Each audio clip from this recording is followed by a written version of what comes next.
Muy queridos hermanos en Cristo, bendiciones para todos. Seguimos con las clases virtuales sobre la Biblia. Empezamos con la oración en nombre del Padre, y del Hijo, y del Espíritu Santo. Amén. Pongamos esta clase en las manos de la Virgen María.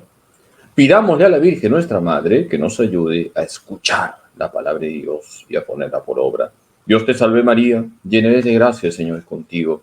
Bendita tú eres entre todas las mujeres, y bendito es el fruto de tu vientre, Jesús. Santa María, Madre de Dios, ruega por nosotros pecadores, ahora y en la hora de nuestra muerte. Amén. Gloria al Padre, y al Hijo, y al Espíritu Santo, como era en el principio, ahora y siempre, por los siglos de los siglos. Amén. En el nombre del Padre, y del Hijo, y del Espíritu Santo. Amén. Queridos hermanos, estamos estudiando el contenido de la Biblia. Hemos hablado ya del Pentateuco. El Pentateuco está conformado por 5 libros: Génesis, Éxodo, Levítico, Números y Deuteronomio. En el Pentateuco encontramos verdades fundamentales sobre el origen del mundo, el origen del ser humano, el origen de Israel. Hemos hablado de los libros históricos. Hemos dicho que es una historia de salvación y que Dios se sirve de instrumentos débiles, frágiles, para llevar a cabo su plan salvífico. Hemos estudiado sintéticamente los libros históricos, que comprenden diferentes etapas de la revelación: la etapa de los jueces, la etapa de la monarquía, la etapa del exilio, la etapa de la dominación persa, la etapa del helenismo. No es necesario que se aprendan de memoria los libros históricos, pero sí hay una idea central: es una historia de salvación, hay una promesa mesiánica. El profeta Natán le dice a David que uno de sus descendientes será rey para siempre. Por eso, en la época de Jesús, se esperaba al Mesías, rey, hijo de David. Hoy vamos a hablar sobre los libros poéticos, siempre de una manera muy sintética. Se trata de dar ideas concretas, no de confundirles. ¿Qué son los libros poéticos? Son los libros del género poético o lírico. Son expresión de la poesía hebrea. Los libros poéticos, como su nombre lo indica, expresan la poesía hebrea. Son libros con una gran riqueza literaria. Estamos hablando de textos líricos, pero sobre todo, a través de este género poético se transmiten mensajes que vienen de Dios, porque los libros poéticos forman parte de la Biblia, y la Biblia es la palabra de Dios puesta por escrito bajo la inspiración del Espíritu Santo. ¿Qué características tiene la poesía hebrea? Tiene características comunes con otros pueblos del Medio Oriente. La poesía en el Medio Oriente es un género que estaba presente. En la poesía hebrea hay un ritmo, una cadencia, y expresa sentimientos religiosos. Toda poesía es bella, pero hay poesías más bellas que otras. Y qué mejor poesía que aquella que viene inspirada por Dios. La poesía hebrea se va a expresar en himnos, en elegías, cantos tristes, cantos sin más, etc. Y lo más importante es que la poesía hebrea expresa la fe en el único Dios vivo y verdadero. Ese es el gran valor de la poesía hebrea, que va a ser un vehículo para comunicar verdades sobre el Dios vivo y verdadero, que es el Dios de Israel. Entonces, aquí tenemos sintéticamente unas características de la poesía hebrea. La poesía hebrea es bella, es hermosa, hay un ritmo, hay una cadencia, hay sentimientos religiosos, tenemos himnos, elegías, cantos, pero sobre todo en la poesía hebrea encontramos la fe en el único Dios vivo y verdadero, en Yahvé. Yo soy el que soy. ¿Qué libros forman parte de los llamados libros poéticos? Tenemos los Salmos y el Cantar de los Cantares. Los Salmos, que son preciosos, pero también este libro cortito, el Cantar de los Cantares, es un libro precioso. Todos los libros de la Biblia son preciosos. Los 46 libros del Antiguo Testamento y los 27 libros del Nuevo Testamento. Todos los libros son preciosos. Vamos a preguntarnos ahora qué otro libro es considerado poético, pero está dentro de los proféticos, el libro de las Lamentaciones. Cuando veamos a los profetas, vamos a estudiar el libro de las Lamentaciones, pero es un libro poético en realidad. Entonces, podemos decir que el libro de las Lamentaciones tiene género poético, pero está dentro de los proféticos.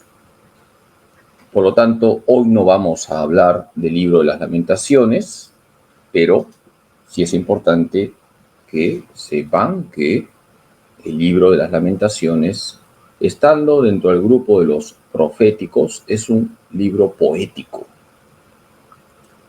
y que se utiliza en la liturgia, sobre todo cuando tenemos que hablar de la pasión y de la muerte del Señor, el libro de las Lamentaciones. Vamos a los salmos. ¿Qué son los salmos? Son composiciones poéticas que expresan la fe de Israel y que permiten acudir a Dios en cualquier situación.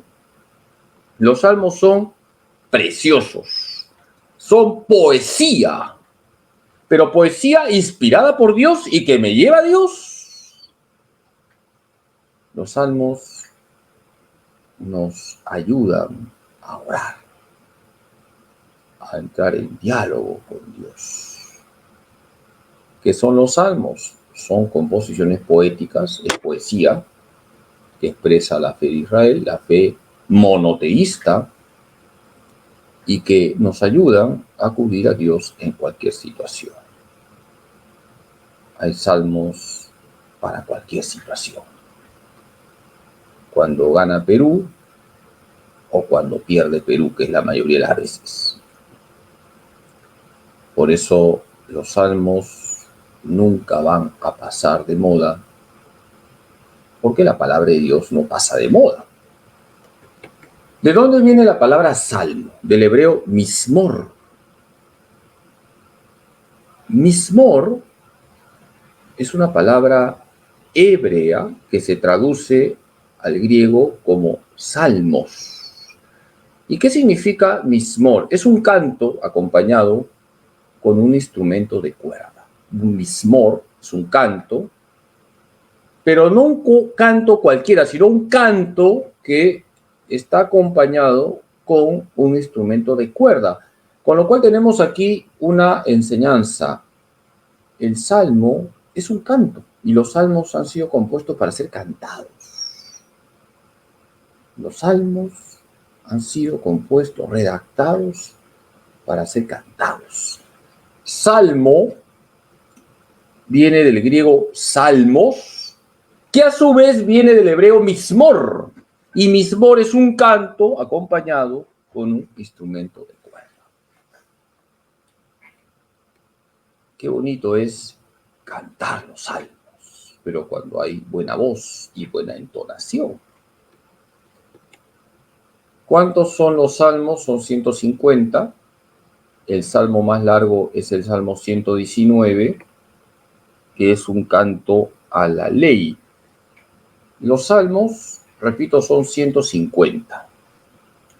Y el salmo más largo es el Salmo 119, entre paréntesis 118, porque cuando ustedes vean dos numeraciones, la numeración mayor es la propia de los judíos y la menor la de los católicos. Siempre se ponen las dos numeraciones. La primera numeración, repito, es la de la numeración judía y la menor la de la Vulgata, la Biblia católica. Pero lo que interesa es saber que hay 150 salmos y a manera de cultura bíblica, el salmo más largo es el Salmo 119, que es precioso, que es un canto a la ley.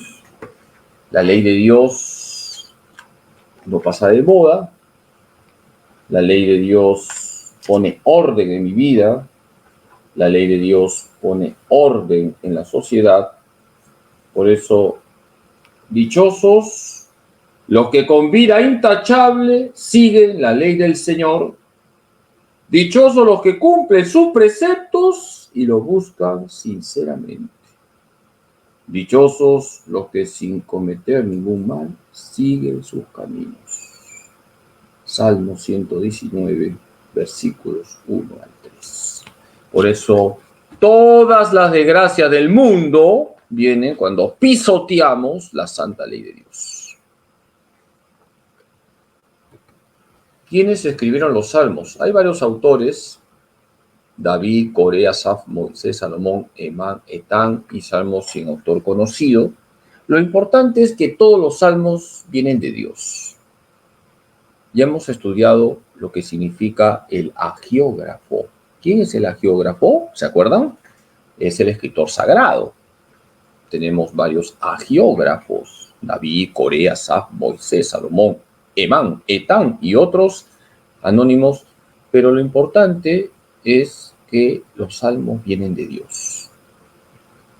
Son textos sagrados que se han escrito porque hay inspiración del Espíritu Santo.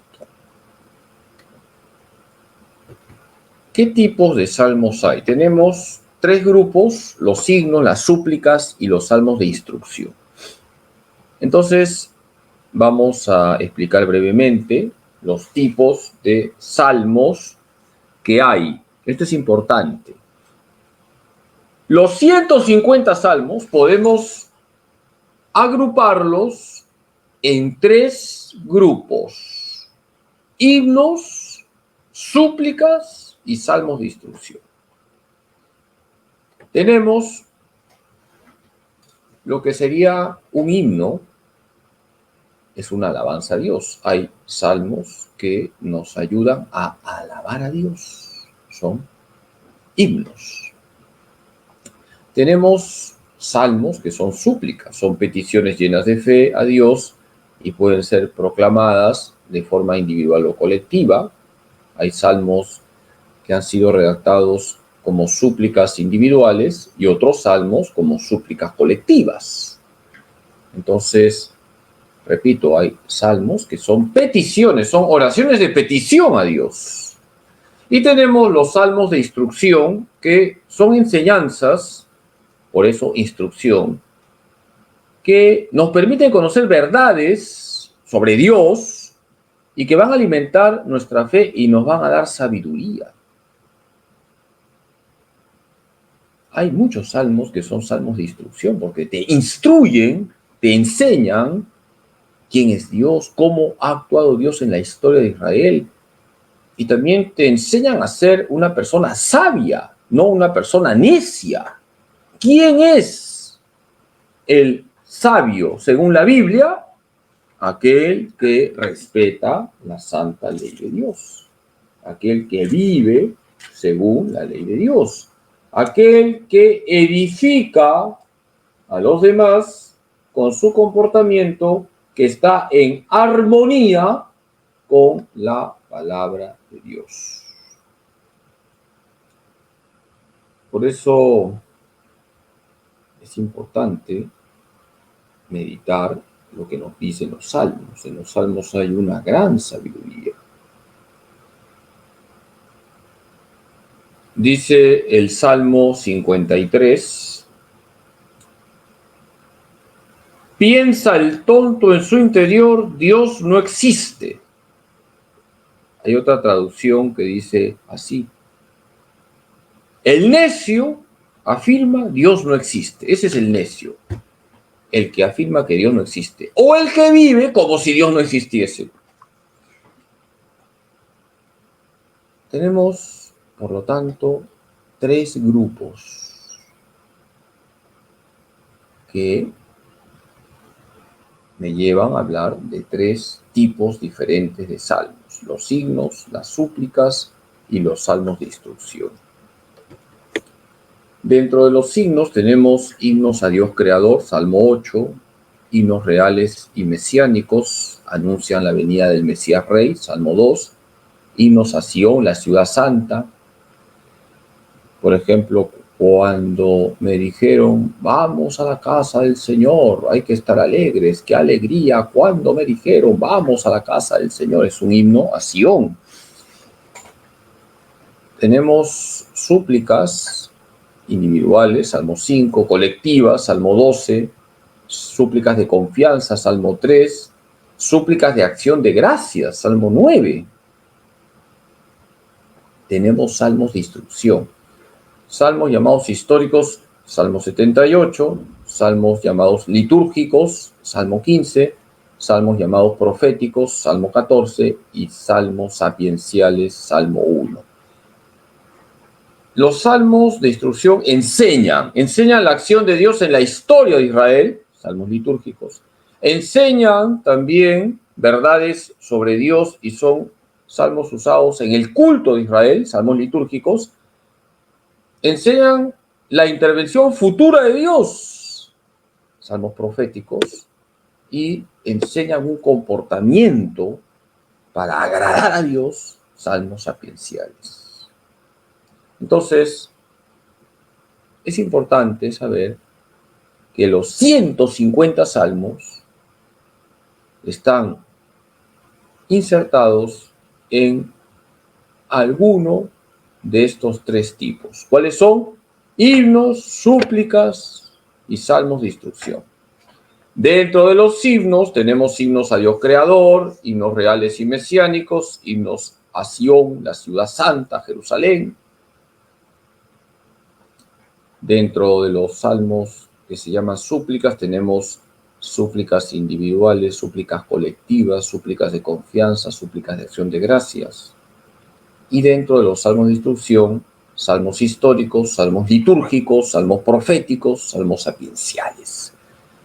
Lo importante es que llevemos a la oración los salmos. No es importante que se aprendan de memoria lo que estoy poniendo, es importante que sepan que hay diferentes tipos de salmos y lo más importante es que oremos con los salmos. Eso es lo más importante. ¿Por qué son importantes los salmos? Son el tesoro de la oración del Antiguo Testamento. Nos ayudan a acudir a Dios en cualquier circunstancia.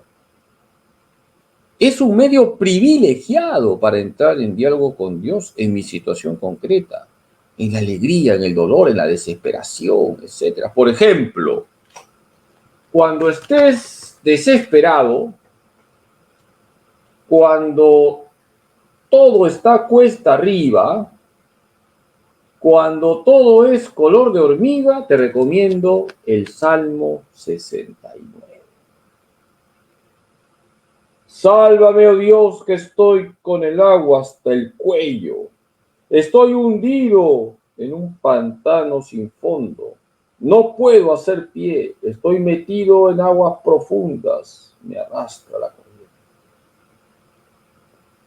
Lee el Salmo 69 cuando estés pasando por un desierto, cuando se te viene la noche. Los salmos animan, inyectan esperanza. Los salmos son el tesoro de la oración del Antiguo Testamento. Los salmos nos ayudan a acudir a Dios en cualquier circunstancia. Los salmos son medios privilegiados para entrar en diálogo con Dios en mi situación concreta, cuando estoy alegre, cuando tengo dolor, cuando tengo una desesperación, cuando quiero pedir, cuando quiero agradecer, en fin. Por eso los salmos tienen esa dimensión existencial. Ilumina mi existencia. Visión cristológica de los salmos. Una idea que debe estar clara en ustedes, que son brillantes alumnos de este curso virtual de Biblia, es que Cristo da sentido a todo el Antiguo Testamento. Por eso siempre hay que tener una visión cristológica de los textos del Antiguo Testamento. ¿Cuál es la visión cristológica de los salmos? Los salmos mesiánicos encuentran su plenitud en Jesús, el Mesías prometido. Los salmos mesiánicos, el Salmo 2, Salmo 18, Salmo 45, son salmos que anuncian la venida del Mesías. El Salmo 2 habla del Mesías Rey. ¿Quién es el Mesías Rey? Jesucristo. En Jesús se cumplen los salmos mesiánicos. Y además Jesús es el salmista perfecto, porque Jesús oró con los salmos. Jesús, verdadero Dios y verdadero hombre, como verdadero hombre de raza judía, oró con los salmos. Por ejemplo, Jesús en la cruz recita el Salmo 22. Elí, Elí, lema sabactani. Dios mío, ¿por qué me has abandonado? Es un salmo. Jesús no se está quejando de su Padre. Jesús tiene una confianza total con su Padre. El Salmo 22 empieza: Dios mío, ¿por qué me has abandonado? Mis gemidos están lejos de ti, mi Salvador. Empieza así, pero termina con una alabanza a Dios. Por lo tanto, Jesús, nuestro Señor, está orando en la cruz. Y está orando con un salmo. ¿Qué salmo? El Salmo 22. Dios mío, ¿por qué me has abandonado? Así empieza el salmo, repito, pero es un salmo de alabanza a Dios. Jesús en la cruz está dialogando con su Padre. Y su sacrificio es un sacrificio de alabanza a Dios. Jesús es el salmista perfecto.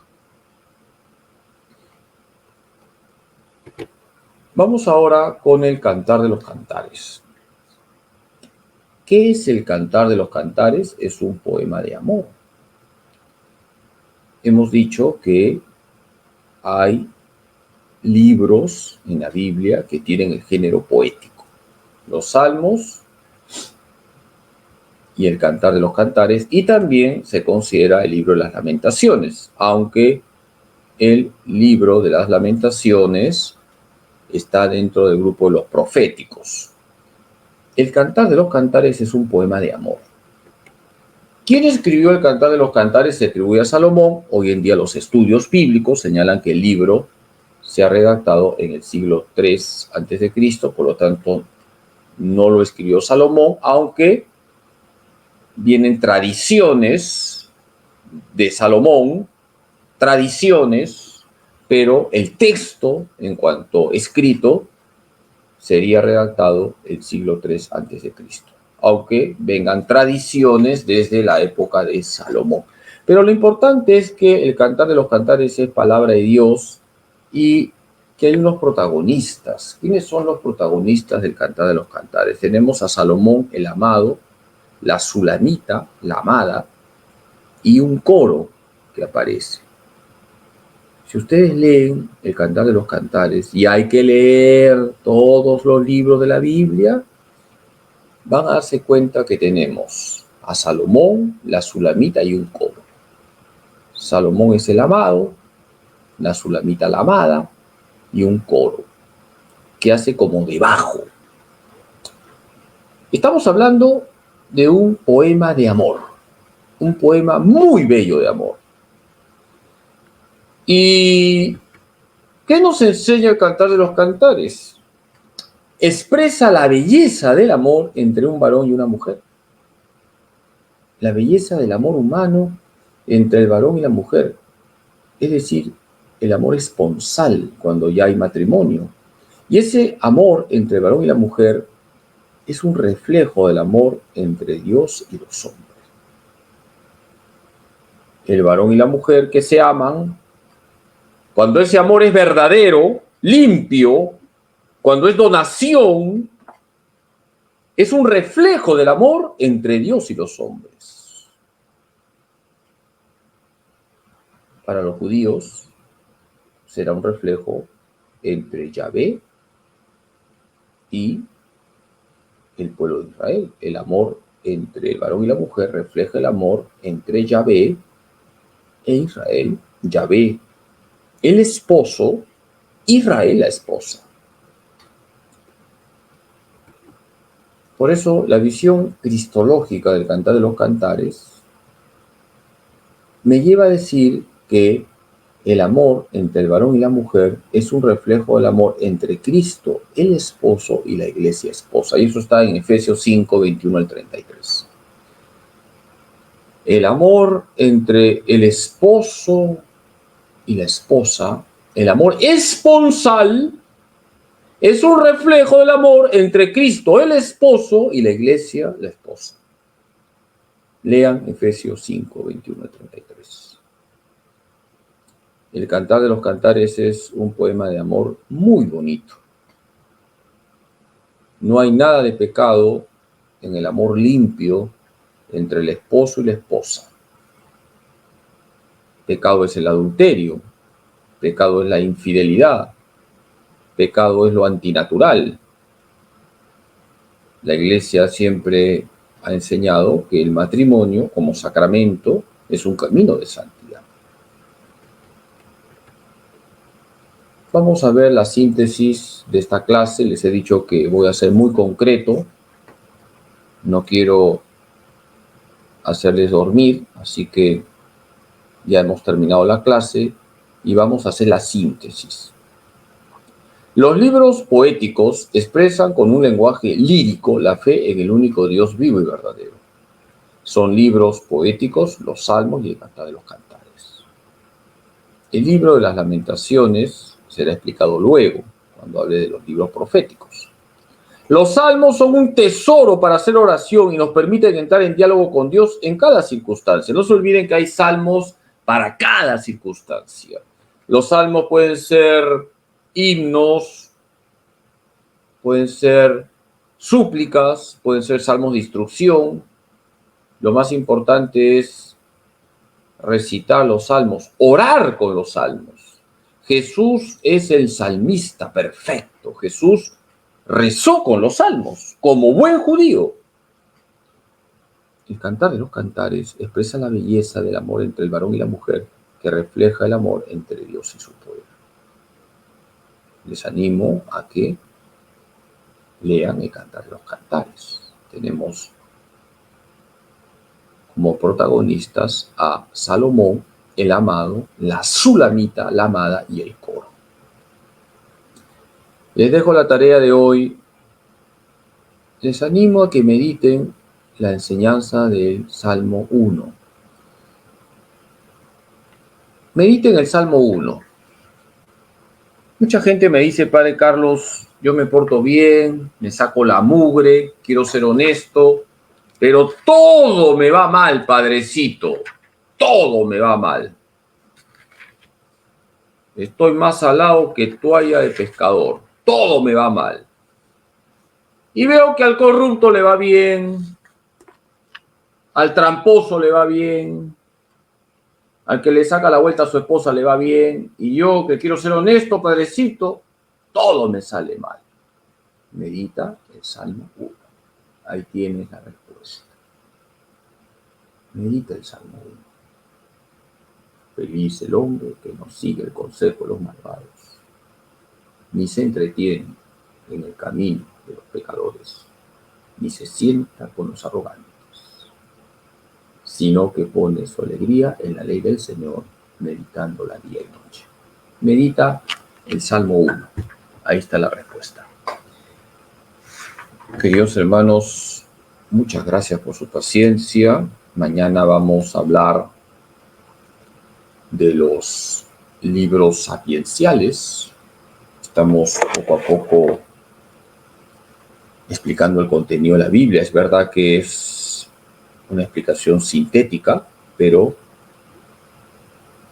estoy dando luces para que luego ustedes abran sus Biblias, lean la Biblia, patitos al agua, patitos al agua. Hay que familiarizarnos con la Sagrada Escritura.